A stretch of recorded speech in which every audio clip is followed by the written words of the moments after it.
Question series of arc welding characteristic and how the question will be asked.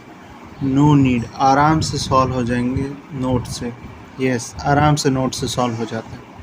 Definitely सही return है. Question एक एक पढ़ूंगा, एक एक का मीनिंग समझाऊंगा. आ डीसी वेल्डिंग पावर सोर्स. अभी बोला कि एसी या डीसी होने से कोई फ़र्क नहीं पड़ता वेल्डिंग में, तो इस लाइन का मीनिंग तो उतना ही यूज़फुल है जितना कि अर्थ का फ्लैट होना. A DC welding power source has a linear voltage current characteristics. Linear voltage current characteristics से कहना चाहता है कि हमने जो फॉर्मूला पढ़े हैं आर्क वेल्डिंग के सारे यूजफुल है. With open circuit voltage of 80 watt and short circuit current of 300 ampere for maximum arc power. 300. The current in ampere should be set as, for just now we studied for maximum power V0 by 2 Is by 2. So the current in ampere should be Is by 2 for maximum power. Yani 300 by 2 yani 150 ampere should be the current for maximum power, and 40 watts should be there for maximum power. Now next question. In a DC arc welding operation, just now said DC, AC, no matter. The voltage arc characteristic was obtained as voltage across arc is equal to 20 plus 5L. As this is an empirical relationship, so V is given in volts, and here it should be mentioned what is L. L is this arc length and it is in mm. So this,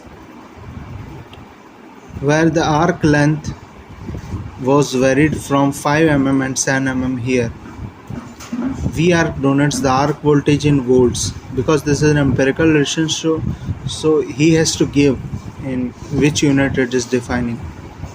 The arc current was varied from 4 मतलब इसी operation में जो arc का current होता है वो क्योंकि length very होने से करंट वेरी होगा, तो 400 से 500 एम्पियर के बीच में वेरी हो रहा है. Assuming linear power source. Linear power source means the formula we have studied are useful. The open circuit voltage and short circuit voltage for the welding operation are, yes, we know formula V is equal to V0 minus V0 upon Is into I. We are not given direct relationship between I and V. We are given indirect relationship. So V across is 20 plus 5L. So 5 mm पे होगा 45 voltage across arc at 5 mm arc length. अब जैसे ही length 5 होगी तो maximum power होगा, मतलब more power होगा, क्योंकि I inverse proportional to 1/L है. तो मतलब 45 वोल्ट्स एट 500 एम्पियर, एंड जब 7 रखेंगे इसके अंदर तब आएगा 55 वोल्ट्स एट 400 एम्पियर. तो इसी को इस इक्वेशन में पुट करके हम लोग V0 और V0 अपन Is की वैल्यू निकाल सकते हैं. यही है कि I inversely proportional to 1/L होता है. तो जब L होगा 5 तब वो करंट होगा, जब L होगा कम तब करंट होगा ज़्यादा. L होगा जब 5 mm तो करंट होगा ज़्यादा, जब L होगा 7 mm तो करंट होगा कम. तो वोल्टेज और करंट का भी इन्वर्स रिलेशनशिप होता है. Next question. A direct current welding machine. Direct current मतलब DC welding machine no useful with a linear power source characteristic. Means all formulas are valid. Provide open circuit voltage of 80 volts and short circuit current of 500 ampere during welding. With the machine, the measured arc current is 500 ampere corresponding to arc length of 5 mm. मतलब 500 ampere है 5 mm पे, and 460 ampere है 7 mm arc length पे. Yes, सही है. अब पूछा क्या है, पूछा जो है वो है वी और एल का रिलेशन, तो V is equal to A plus B L, इसका रिलेशन पूछा है। तो ये रिलेशन कहाँ से आएगा? सबसे पहले इनसे यूज से हम निकालेंगे I is equal to A plus B L. अभी भी मैंने बोला यूनिवर्सिटी पर क्वेश्चन होते हैं, पर नोट्स में मैंने बोला ये यूज़ किया जाता है। ए और बी अपने आप को एडजस्ट कर लेंगे इस हिसाब से। तो बी की वैल्यू आते हैं -20 और ए की वैल्यू आते हैं 600। तो इससे एक रिलेशनशिप निकल गई आई और एल के बीच में। अब जब हम लिखेंगे v is equal to V naught minus V naught upon I S into I, तब आई की जगह हम एल की कुछ एल को वो पुट कर देंगे, तो v और एल के बीच में एक रिलेशन आ जाएगा। So what I have stored up till now is definitely valid. Now the next question is the voltage arc length characteristic of a DC voltage are this. ये कैरेक्टरिस्टिक दी है जहाँ एल है सेंटीमीटर में, it should be given, और V होगा volts में। The power source characteristics can be approximated by straight line, ये means formulas are valid.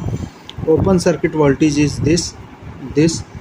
The optimum arc length, optimum पूछा, मैक्सिमम नहीं। ऑप्टिमम आर्क लेंथ कितनी होगी? तो ऑप्टिमम आर्क लेंथ के लिए फॉर्मूला जो है वो होगा, देखो यहाँ कहीं मैक्सिमम पावर कहीं बोला नहीं है, तो v इज इक्वल टू 80/2 करके कुछ निकाल मत लेना। इसके लिए फॉर्मूला क्या होगा, v is equal to V naught of I और एल के बीच में कोई रिलेशन नहीं, but we know from here what, ये रहा। अब हमें आई और देख हमें क्या चाहिए, okay power is equal to V I. V का तो है एल, वी पावर जो आप पूरे इक्वेशन को एल में कन्वर्ट करना है। वी का तो है इक्वेशन, अब आई का इक्वेशन चाहिए एल के साथ। तो आई का इक्वेशन कहाँ से आएगा एल के साथ? इस इक्वेशन का यूज़ करके आई का रिलेशन एल के साथ आएगा। ये होगा 20 + 40L इज इक्वल टू, ये कितना है 80 माइनस 80/100 इंटू आई। तो यहाँ से एल और आई की रिलेशन आ जाएगा, यहाँ रखेंगे आई एल का relation. Power is equal to some function of L, तो dp/dl इज इक्वल टू 0, तो इससे एल आ जाएगा, जो भी आएगा वो आएगा सेंटीमीटर में, क्योंकि L is given in centimeters. तो फिर हमें mm में आंसर चाहिए, तो इंटू 10 कर देंगे। Now I am going to solve at the moment the question of GT22। The direct current arc welding process, no use. The power source has an open circuit voltage of 100 volts, मतलब VO दिया है 100 volt.